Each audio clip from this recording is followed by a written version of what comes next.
What is going on, everybody? Zyonik here. And in today's video, we're going to do something a little different that we haven't done yet, but I think it's going to be important to talk about, and that is going to be raid counters for Lugia and Ho-Oh. We're going to be covering the best counters for them, and then after that, we're going to dive into why they're going to be potentially really good or already very good for the Go Battle League, in Master League, Ultra League, and Great League. So today's video is going to be all about the counters for raids, and then talking about why and how they're going to be good for Go Battle League. But before we get right into the video, I just want to make a quick announcement that I have some awesome new merch that is out right now. The Shiny Type Attack Bonus merch. Yeah, we are spinning the acronym STAB on its head to stand for Shinies Do More Damage. So shout out to Lowry. You guys can reach him at Twitter at leads_go. He made this amazing design. So thank you so much for that. And if you guys are wanting to support me through this merch, you guys can use the promo code Battlers to get 20% off until 2020. So shout out to Lowry, and thank you all so much for the support. All right, so getting right into the top counters for Ho-Oh. Now this graphic was provided by PokeBattler, so shout out to them. This website is amazing when it comes to your counters for raiding, and he has a great matrix for PvP as well. Taking a look at Ho-Oh, things to note: level 20, we're looking at a 2207 100% IV, so be on the lookout for that. And then weather boosted, so level 25, we're looking at a 2759. Now these Pokemon are only here for a few days over this weekend, so bringing the correct counters, getting in as many raids done is going to be very advantageous for you. And Ho-Oh is going to be extremely weak to rock, right? Rock, water, and electric. So the best counters, as we can see, Rampardos here, Terrakion, and then Tyranitar, definitely looking to be the top counters. So when in doubt, just bring your Smackdown Tyranitars, bring Smackdown everything to destroy Ho-Oh. Now, recommended 2 to 4, but I would definitely lean more towards the 4 side, as a lot of us don't have a full team of 6 100% IV powered up Tyranitars. So lean more towards 4, 5 as a group, but definitely if you don't have these Pokemon, maybe you're new to Pokemon Go or you're coming back, definitely just look for Pokemon that have rock, water, and electric type moves. So Zapdos, Kyogre, Agrons, Melmetals, Rayquazas, something like that. They'll be great counters for Ho-Oh. Now, looking at Lugia has a lot more counters that you could bring. It's going to be weak to rock, ghost, electric, ice, and dark. So there's a lot of flexibility when it comes to building your team to beat a Lugia. Now, when it comes to the 100% IV, Lugia is looking to be 2115 combat power, and then weather boosted is going to be 2645. Again, this graphic was provided by PokeBattler.com, so shout out to them. Thank you for creating this. Now the best counters are going to be those Ghost Dark types, so Giratina and Darkrai are definitely going to be the go-tos. Now you can merge both your types, so if you bring a Rampardos and Tyranitar, you can counter Lugia and Ho-Oh, but what you need to watch out for is that Hydro Pump from Lugia versus these rock type Pokemon, which is why sometimes it may not be the best counter, because this raid variant does have the Hydro Pump. But there's a lot of synergy when it comes to both counters, and especially if you have a group of 6 or more, everyone can just bring Tyranitars and kind of destroy this thing. Now, Giratina is going to be a great investment, and Darkrai as well. Not only for counters, but also for Go Battle League, which is going to be awesome. Giratina is an absolute monster in Ultra League and Master League, so investing in that to be not only a great raid counter, but also for Go Battle League PvP. That's going to be very advantageous for you. Now, alternatives, there's a lot of choices. We can bring our Gengar that a lot of us have with Shadow Ball, Shadow Claw. Now that Shadow Claw isn't legacy anymore, you could bring your Chandelier, Magnezone, Mamoswine. There's just, Mewtwo's. You could bring a ton of great counters for this. Do note that Lugia, being a little more bulky, is going to need some more players, so 3 to 6. I would definitely lean more towards 5, 6 when it comes to Lugia, but nothing that you guys can't handle in a small group with correct counters. All right, so when it comes to the Master League, we're going to look at Ultra League as well, but Master League, this is where kind of Lugia dominates. Now, King put out a post yesterday, which reminded me we need to talk about Lugia. It's a fantastic pick. Rank 11 overall on pvpoke.com, which if you guys are new to PvP or you're looking to get into PvP, this website is fantastic for rankings, letting you know what's good, what's bad. It gives you, it's everything. I have a video which will appear up at the top here that talks about everything on PvPoke. So if you're new to this, looking to get into Go Battle League, this will definitely help you out in terms of resources. So Lugia, right guys? We know Lugia is an absolute monster. It's thick and it's got a great moveset. You can go the Dragon Tail variant or the extra sensory variant. Dragon Tail going to be giving you that extra coverage to dragons, so Dragonite, Latios, Garchomps. Extra sensory going to be giving you some niche pickups against the poisons, against the fighting, against those poison grass. Its charge moves have great flexibility. Sky Attack, obviously one of the best flying type moves, and then Future Sight and Hydro Pump. Now, I think if we were to go, let's say, with the extra sensory variant, we might want to go Sky Attack and Hydro Pump. Hydro Pump going to be doing a ton of damage to a lot of the first wave of Pokemon. I think we're going to see a lot of people bringing Tyranitars, which they are absolutely going to love. Now, Tyranitar is a counter to Lugia, but if you have stored energy, you could land that Hydro Pump on a Tyranitar. Now, let's take a look at the breakdown and watch this, guys. It's got an 89.2% win rate in the one shield situation against the whole meta. It's only going to lose to a few things. Some of the big ones, Tyranitar, you guys will see Tyranitar a lot in Go Battle League. Zapdos, you'll see a lot of. Dialga, you'll see a lot of. Regirock, Metagross, Togekiss.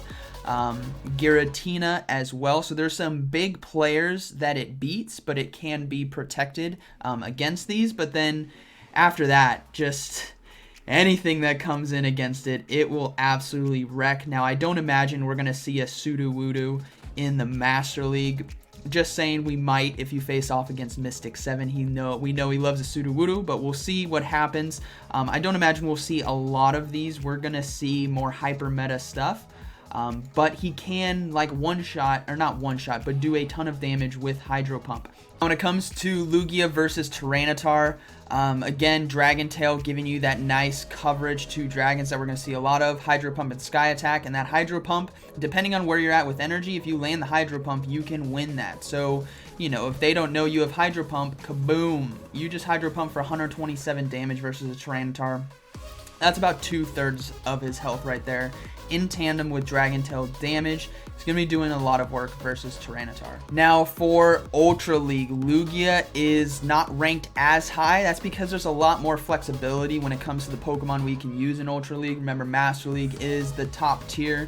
So those Pokemon that can get really high stats are going to be good. Lugia is still good, however, especially since this meta is definitely going to be revolving around a lot of the fighting types, especially when we see the effect of clearing debuffs come into the game. As of right now, it's not in the game. There is chances of it in the game, but that's a glitch. It's not fully implemented in the game.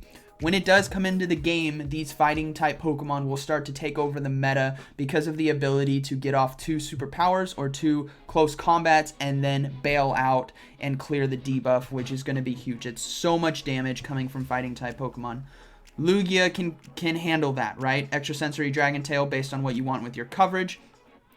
Same energy per turn, different coverages. Sky Attack, Future Sight, Hydro Pump. Again, you could probably go Dragon Tail, Sky Attack, Hydro Pump, get great coverage against the meta. Now looking at Lugia versus the meta, not as many wins as Master League, but still a very, very high win rate, 74.6% win rate. It only loses to 78 Pokemon in the one shield situation. Now, all these sims don't account for you know, the middle of the battle, energy, health, all this different kind of stuff, shield baiting. Now, if we were also to change to Hydro Pump, let's see what that gives us. We get a 75, so very similar win rate. Might give you a couple more closing moves when it comes to Pokemon like Regirock, where you hard lose to Regirock because of that lock-on. But if you are able to, let's say, he's at lower health. If you're able to land the Hydro Pump at a certain point, you could finish off the match. That's just ridiculous. Regirock, 1, 2, 3 Stone Edges by the time you get a Hydro Pump and some extra. It's just, that's too much. Regirock's got to be stopped, but he will by those fighting type Pokemon. So overall, Lugia is looking fantastic for Ultra League and Master League. Now he is great for the Great League, but you do have to have traded with someone who had it as a box reward, so that weekly research breakthrough. Traded it, and then it had to go below 1500 combat power, which is really hard to get. I think I had to do 12 trades to get mine, but Ultra League and Master League, you guys can easily get that. Again, if you guys want to go for your shiny, does more damage Lugias, go for that.